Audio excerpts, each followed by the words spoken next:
Ya, Luke, para la otra, avísame. Avísame que tengo mal configurado aquí para grabar. Es la, esta va a ser la tercera vez que grabo el video, nomás porque no me avisaste que estaba mal el audio. Así que tú como productor ejecutivo tienes la obligación de decirme que está mal. Así que, ojo, Jean-Luc. A ver si ahora sí nos queda el video. ¿Mm? Por favor. Bienvenidos amigos al Diario Paranormal. Antes de empezar con las historias, eh, quiero aprovechar para mandarle un saludo a un seguidor que se llama Edward. Es de España, el muchacho este. Me hizo llegar un correo con un análisis que hizo él sobre el video de la historia en donde platicamos con un demonio, Papache, el, el bombero Edson y yo. Estuvo muy interesante, me fascinó, y el archivo de audio que me envió de un estilo podcast analizando el video fue muy genial. Entonces, Edward, muchas gracias y una disculpa, y ya te respondí el correo, una disculpa por haberte respondido tan tarde, pero es que muchas de las historias que me mandan por correo me llegan a la carpeta de spam y no sé por qué. Pero bueno, dicho esto, empecemos con las historias de hoy.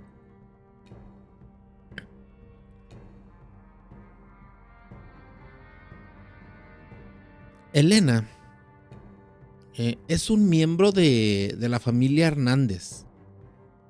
Una familia en la que todos sus miembros han sido profesionistas desde hace algún tiempecito. Sus abuelos, ambos son abogados. Su mamá es médico internista, su padre abogado, como sus abuelos, y sus hermanos ingenieros. Y así también sus primos, todos profesionistas, unos maestros, otros así. Eh, eh, Al mantener un legado de estudios y logros, ellos han tenido un éxito moderado. Elena, aunque no es la mayor de sus hermanos, siempre se ha sentido diferente. En su relato nos cuenta que antes de ella hubo un hermano que desafortunadamente falleció cuando apenas tenía un mes de nacido. Sin embargo, lo que realmente desconcertó a Elena no fue solo la pérdida de su hermano, sino que detectó un patrón medio extraño que parecía seguir a su familia. Desde sus abuelos hasta sus propios padres, tíos y hermanos, Elena descubrió que todos los primogénitos de la familia fallecían a la edad de un mes.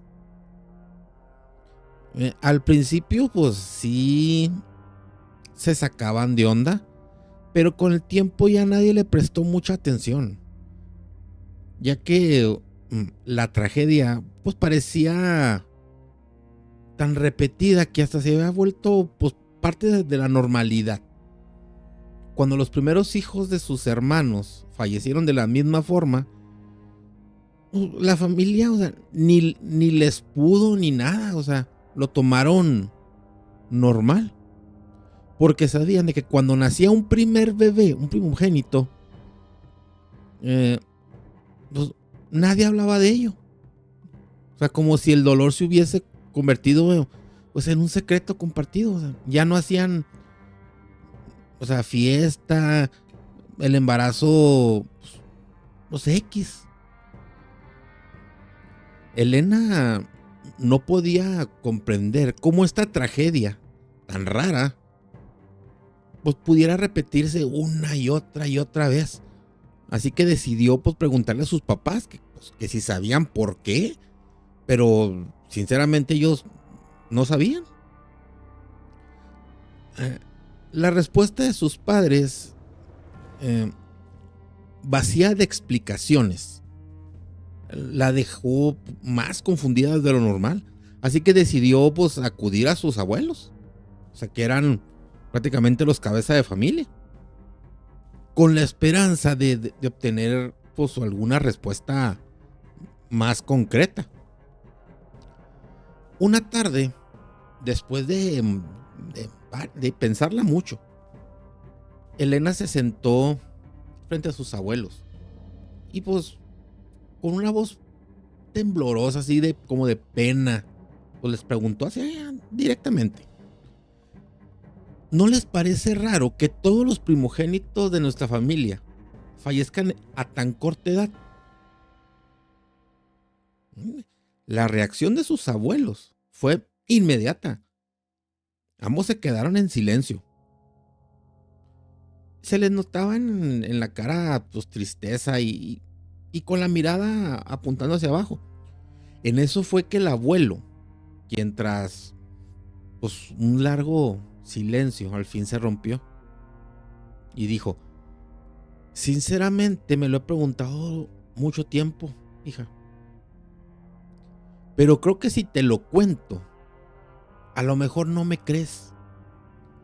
Y yo mismo tampoco estoy convencido de lo que está pasando en nuestra familia. En eso que la abuela había permanecido callada hasta ese momento, comenzó a hablar y dijo: mira, hija, cuando tu abuelo y yo éramos muy jóvenes, no teníamos nada. Apenas podíamos comer 2 veces al día, nomás teníamos frijoles y pan. Nos casamos en unas circunstancias muy difíciles, con más sueños que recursos. Entonces un día, mientras tu abuelo y yo íbamos caminando por la calle, nos encontramos con un hombre. Andaba vestido de traje, nos miró con atención y nos dijo que si queríamos tener suerte, fortuna y de que nuestra descendencia no pasara por las mismas penurias, había algo que debíamos hacer. Pues dice Elena, pues yo me quedé con la cara de what, y ni ganas de interrumpir a mi abuela. Entonces la abuela continuó: le dijimos que sí, pero estábamos dispuestos. Pero él solo nos respondió: a partir del día siguiente, nuestra suerte cambiaría, aunque tendríamos que pagar un precio. Desde entonces, pues la vida de los abuelos dio un giro muy inesperado. Empezaron a tener éxito, nunca más les faltó nada, pero a lo largo de los años vieron que los primogénitos de su familia fallecían a la edad de un mes. Eso mismo pasó con, con el primer hijo de ellos, con un tío. Es extraño, muy, muy extraño. La abuela, este, pausó sus palabras, o sea, como si las palabras que acababa de decir le costara trabajo decirlas. De repente, pues, nadie habló. Y Elena, bien sacada de onda, pues no sabía qué pensar. Y dijo: ¿qué quería decir aquel hombre con el precio que tuvieron que pagar? ¿Era acaso algún tipo de pacto oscuro o alguna maldición heredada? Pues miren, Elena se quedó pensativa y notó que después de desahogarse sus abuelos, parecían más viejos, más cansados. Yo pienso de que pues, al quitarse ese peso de encima, como que el secreto los había marcado. A partir de ese día, Elena no dejó de investigar.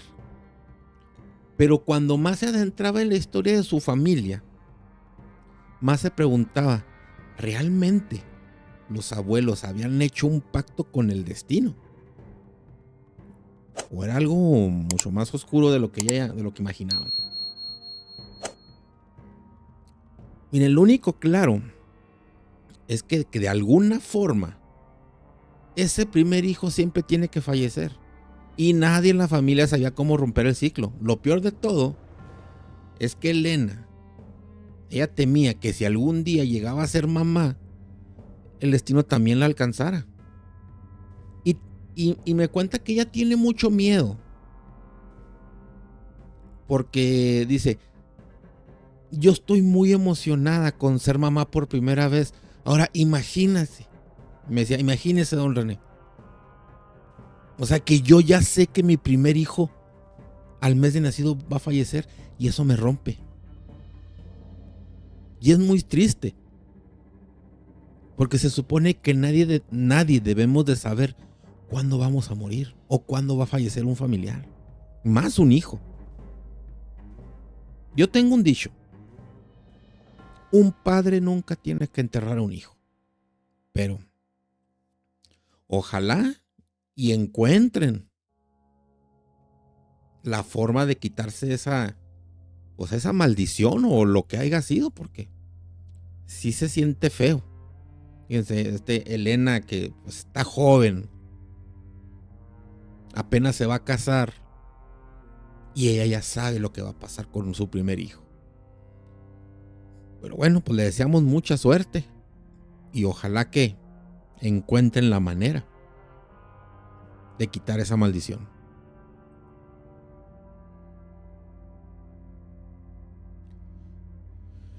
Uriel, él trabaja en una empresa dedicada a la fabricación de transformadores eléctricos de alta potencia. Esos grandotes, esos gigantescos.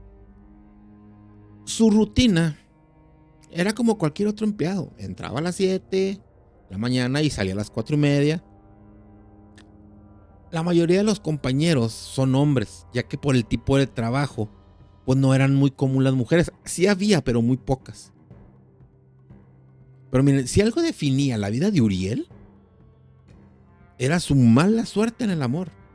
A sus 25 años, nunca había tenido una novia. Porque para las mujeres, él siempre era el amigo incondicional, el amigo siempre atento, el siempre disponible, el paño de lágrimas, el que les llevaba café por las mañanas o chocolates a mitad del turno. Pero aunque se ilusionaba con cada sonrisita que le daba una muchacha o un gestito amable, por realidad siempre lo golpeaba. Siempre lo golpeaba el tren de frente. Y nunca pasaba de ahí. Pero todo cambió cuando conoció a Sonia. Sonia es una muchachita, una jovencita, que entró a la empresa como practicante de recursos humanos. Por la naturaleza de su trabajo, pues ella tenía contacto constante con el personal operativo. Ya saben, que andar repartiendo gafetitos o ir con el supervisor a checar quién faltó, esas cosas. Y así fue como Uriel la conoció. Con el paso de las semanas, se hicieron buenos amigos. Pero mientras ella lo veía solo como un compañero amable y lindo, ya como odio yo esa palabra, Uriel comenzó a enamorarse de ella. El problema era que Sonia tenía novio. Aunque él lo sabía, pues no pudo evitar ilusionarse. Se aferró a cada gesto amable. Es que Sonia era muy amable con todos, no nada más con Uriel. Entonces, a cada sonrisita, a cada vez que ella le contaba sus broncas amorosas, pues Uriel pensaba que tal vez, solo tal vez, algún día ella lo vería de otra manera. Pero ¿qué creen? Ese día nunca llegó. Los compañeros del trabajo de Uriel no tardaron en notar su obsesión y comenzaron a burlarse de él. Los comentarios y el bullying emocional fueron aumentando con cada rato, cada día. Incluso Uriel llegó al punto de considerar renunciar. Fue entonces cuando de sus compañeros, nunca falta uno, ahí les voy a decir, nunca falta uno, le habló sobre algo diferente. Le dijo, si realmente la quieres, hazle un amarre. Uriel se quedó como que sacadote de onda.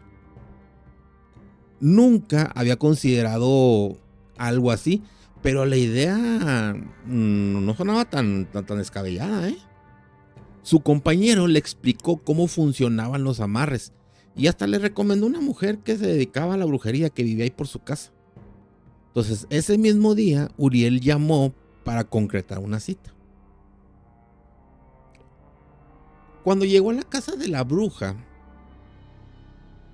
era la escena esperada.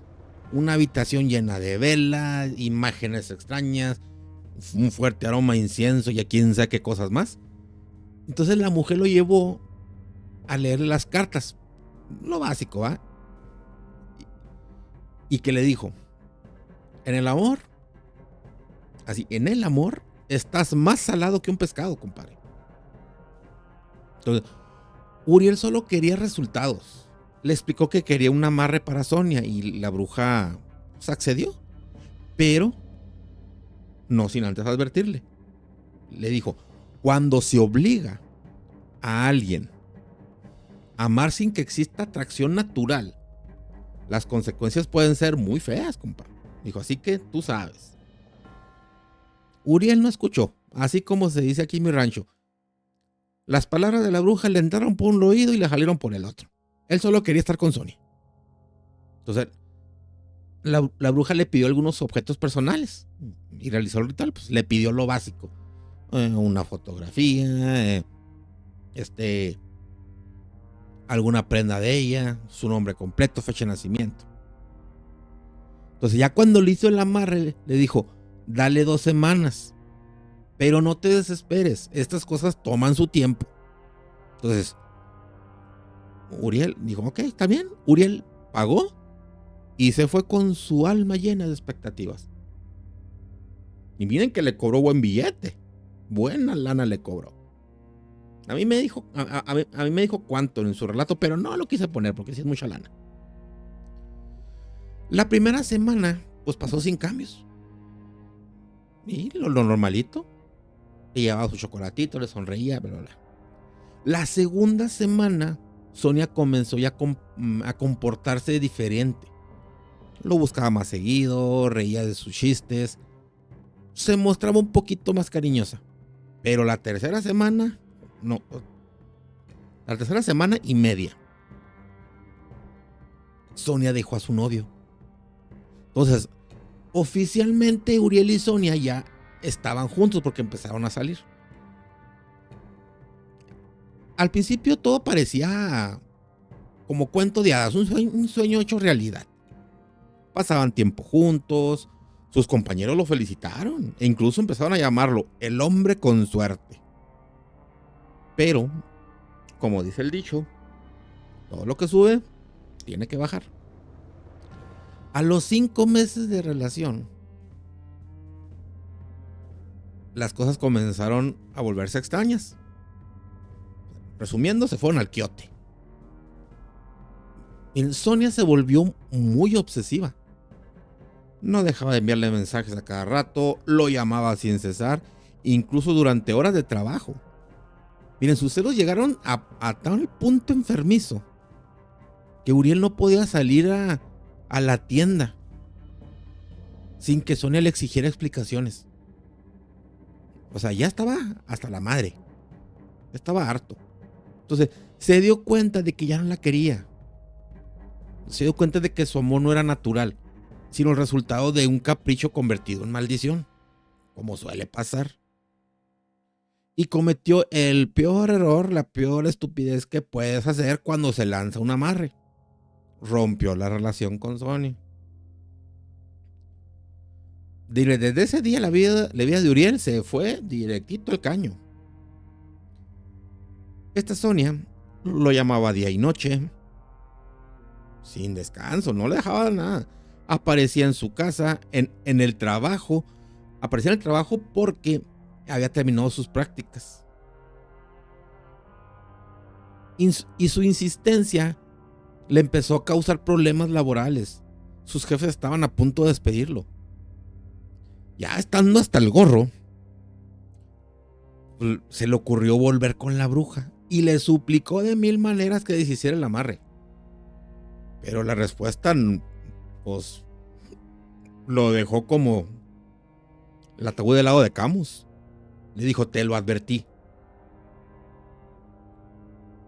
Así le dijo la mujer con la misma, con una pinche cara medio malévola.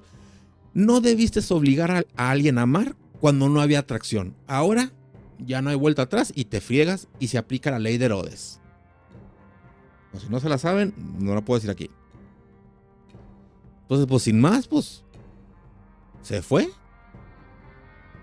Miren, desde entonces, Uriel me cuenta que vive en un constante estado de angustia, porque Sonia sigue acosándolo. Fíjese, Sonia dejó la universidad. Fíjese, ya estaba a punto de graduarse. Prácticamente Sonia perdió el control sobre su vida. Y todo por un caprichito de amor. Pero miren, se entiende y no. Él solo quería estar con ella. Pero nunca se imaginó Uriel de que destruiría su vida y también destruiría la vida de ella. Entonces, como yo siempre les digo en los directos, amigos, a lo mejor no forcen un amor, porque por algo el amor se da. Y miren qué pasa. ¿Cuántas historias no hay de amarres que salen mal? Muchas. Entonces, ahorita Uriel aún sigue con la bronca encima. Ojalá y encuentre quien lo ayude. Yo le respondí a Uriel en el correo donde me mandó su historia. O sea, que me contacte para ver si podemos hacer algo. Ya me comuniqué con Papá Che y me dijo que a lo mejor y sí, porque dice, es que a lo mejor el amarre se le hizo una bruja no muy buena. Pero, a ver, entonces Uriel, ya te respondí el correo, contáctame para ver qué podemos hacer.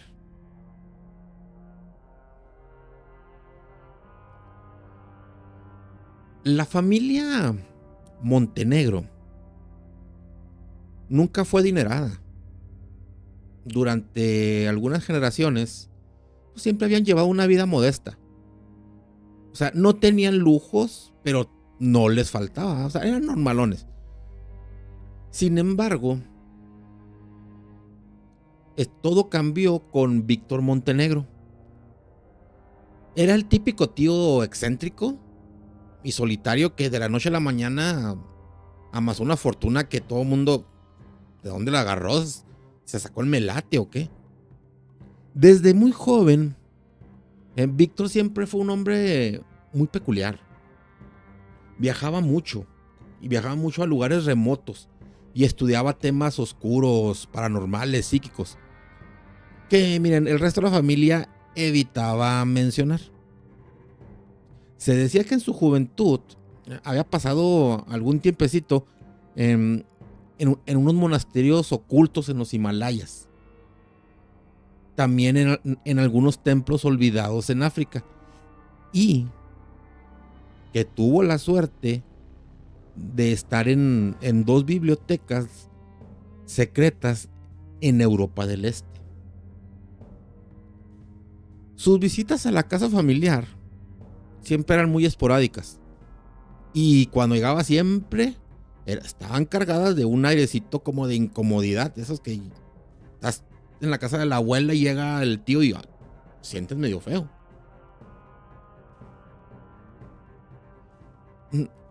Nunca hablaba de su vida, ni de cómo había logrado acumular tanta lana.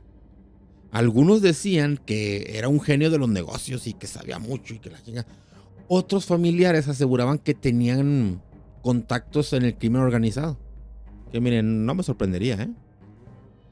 Pero también había otros miembros de la familia que murmuraban algo, pues poquito peor, que su riqueza no era de este mundo. Cuando falleció, dejó su inmensa fortuna a todos sus sobrinos. O sea, repartió el señor, para ti, para acá y para acá. Pero dejó una carta acompañada con la herencia, que más bien parecía una advertencia. Decía, la riqueza no es un regalo, sino un contrato. Disfrútenla, pero jamás intenten descubrir su origen. Si lo hacen, el precio va a ser alto. A pesar de la extraña advertencia, la familia aceptó la herencia.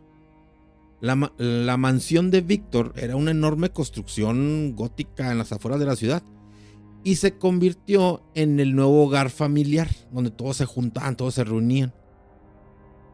De la noche a la mañana, pasaron de una vida sencilla a una de lujos. Se empezaron a comprar carros, se compraron casas nuevas, todos los familiares. Es que en serio, o sea, dicen que era mucha lana, mucho dinero. Pero con el dinero llegaron también extrañas cositas. Miren, el primero en notar algo fue Andrés, que era el mayor de los sobrinos. Sus pesadillas eran muy constantes.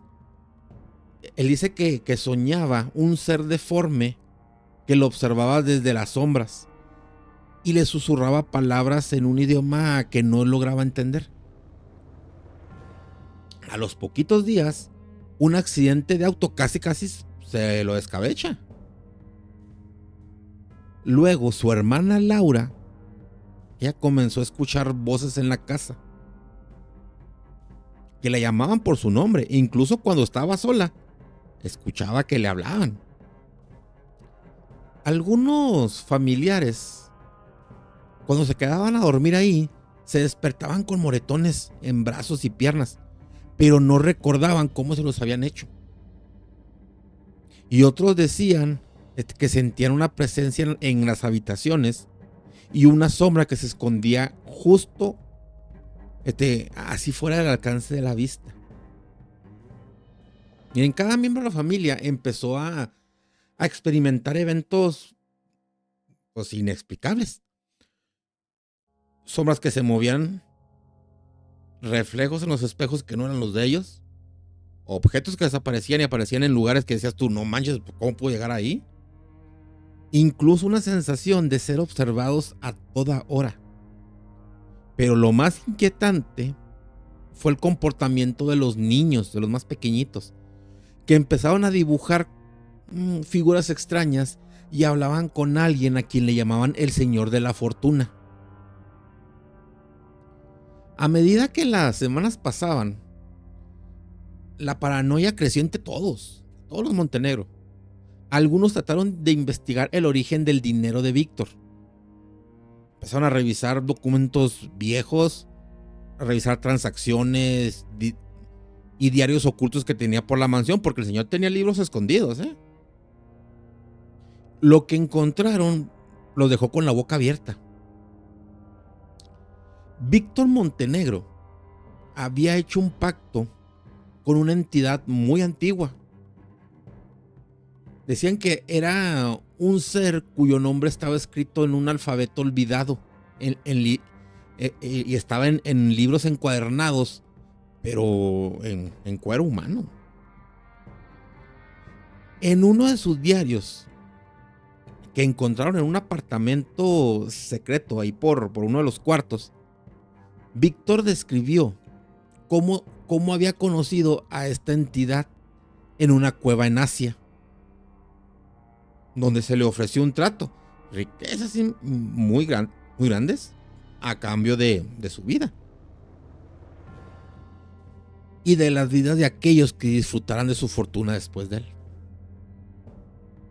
Miren, un investigador del oculto que contrataron les advirtió de que había dos opciones. renuncian a toda la herencia o se enfrentan a las consecuencias de lo que está por venir. Pero ya para algunos había sido demasiado tarde. Miren, aquellos que se resistieron a abandonar el dinero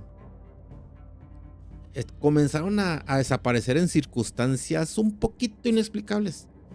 Uno de los primos, Javier, fue encontrado desvivido en su habitación, pero dicen que tenía una expresión de terror en el rostro. O sea, como si hubiera visto algo muy feo en sus últimos momentos. Otra prima de ellos, Valeria, desapareció así, sin dejar rastro. Solamente dejó un mensaje escrito en la pared que dice: no es solo la riqueza, es la maldición. Andrés y Laura, junto con algunos otros, decidieron abandonar la casa. Digo, no, váyanse al diablo ya, vámonos. Dejaron la casa, se alejaron, renunciando a la parte de la herencia. Sin embargo, aunque escaparon con vida, nunca volvieron a estar tranquilos. Andrés siempre decía que sentía que algo lo observaba. Cada vez que miraba al espejo, veía a alguien que no era él. Laura, por su parte, a veces despertaba en medio de la noche con la sensación de que una mano fría le agarraba el brazo. Miren, hasta el día de hoy, y eso porque esta historia la mandó Laura, dice que nadie sabe quién se quedó con la fortuna. Se dice que de vez en cuando, ¿verdad?, a algún familiar le pasa un accidente feo.